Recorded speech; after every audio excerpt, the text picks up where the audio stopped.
Imagine this. House Speaker Mike Johnson, one of Trump's staunchest allies, suddenly calls for the Department of Justice to release all its Epstein files. Now, that's not something you'd expect, right? In the world of politics, we call this a break in ranks when a key player publicly diverges from the leader. For Johnson, this is high-stakes poker. The term political capital gets thrown around here. It means the trust and influence he can spend. Now you might be thinking, why risk it? Well, Johnson knows the Epstein case resonates deeply with the public. There's a demand for transparency, and he's betting that siding with the people might be worth the friction with Trump. Let me tell you, a move like this isn't just about documents. It's about loyalty, risk, and reading the political room. Johnson's not abandoning Trump, but he's signaling he can't ignore public outrage. So, as we watch Johnson step into this gray zone, the question looms.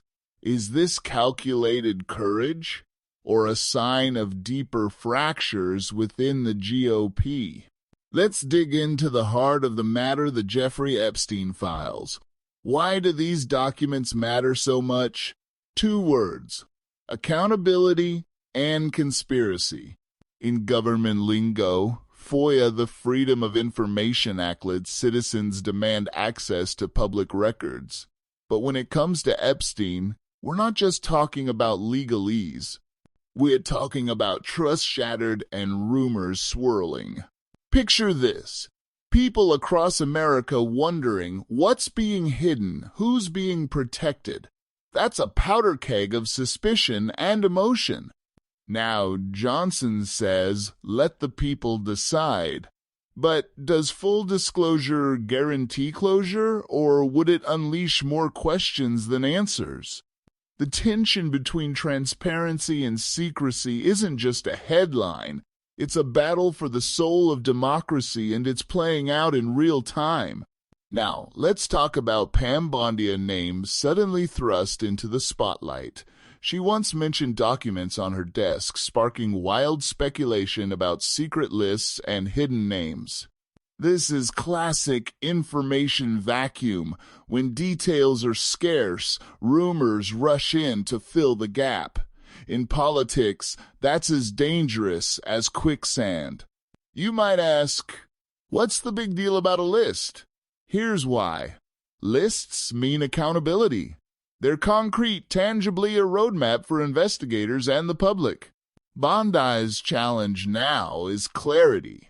If she doesn't step forward and explain, this cloud of suspicion could linger over her career and the entire investigation. So, will she address the rumors head-on? Or will the mystery deepen, feeding even more speculation and distrust? Let me paint a picture. The Department of Justice juggling a mountain of priorities: violent crime, election integrity, and now the Epstein case. How does it choose where to focus? Here's where resource allocation comes in. Think of it as triage in an emergency room. The DOJ must decide which cases get top billing and which are backburnered. Speaker Johnson says, let's resolve Epstein so the DOJ can move on. But is it that simple? Some argue that true justice means not rushing, even if other issues are pressing. Now, imagine if you were in charge. Would you prioritize a sensational scandal or everyday safety? It's a dilemma that exposes the limits of government bandwidth. This isn't just a question of paperwork. It's about the public's trust in justice and whether any case is too hot to handle. Let's shift focus to the digital megaphones: Benny Johnson, Charlie Kirk, Laura Loomer. These aren't just commentators, they're kingmakers in today's Republican Party. We call their impact narrative shaping. They set agendas, rally supporters, and pressure politicians. In tech speak, they're the amplifiers boosting signals far beyond traditional media. Now, you might wonder, Can a tweet really move mountains? The answer, absolutely. A viral post can set off firestorms, force resignations, or change a lawmaker's mind overnight. In the Epstein saga, these voices are demanding answers, fanning the flames of public curiosity and outrage. So ask yourself, who's really in control? Elected officials or the unseen hands guiding the online conversation? Now, picture Donald Trump caught between two roaring Crouch's loyalists in Congress and the restless public clamoring for Epstein answers. This is the classic tightrope walk in politics. On one side, party unity, or intra-party cohesion, as strategists call it. On the other, populist outrage threatening to upend the status quo. You might be asking, why not just release the files? For Trump, every move is a calculation risking alienation of allies or emboldening critics.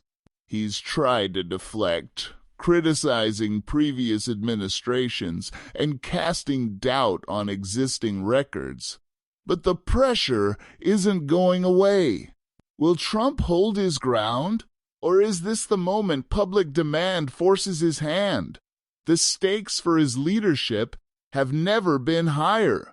Let's talk about the MAGA base once monolithic, now increasingly assertive.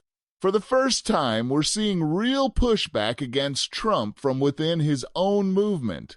This is a shift from top-down to bottom-up power. Grassroots activists using social media and rallies are setting new terms for loyalty and action. Now, you might think, isn't MAGA all about following Trump? But here's the twist. Movements evolve. When core supporters demand transparency, even leaders must adapt or risk losing their edge. Let me tell you, this isn't just a political spat. It's a sign that the base is maturing, flexing its muscles, and redefining what it means to be MAGA. In the end, will Trump shape the movement, or will the movement reshape Trump? Here's where politics meets raw emotion. The Epstein scandal isn't just about facts and file sits, about betrayal, outrage, and a hunger for justice.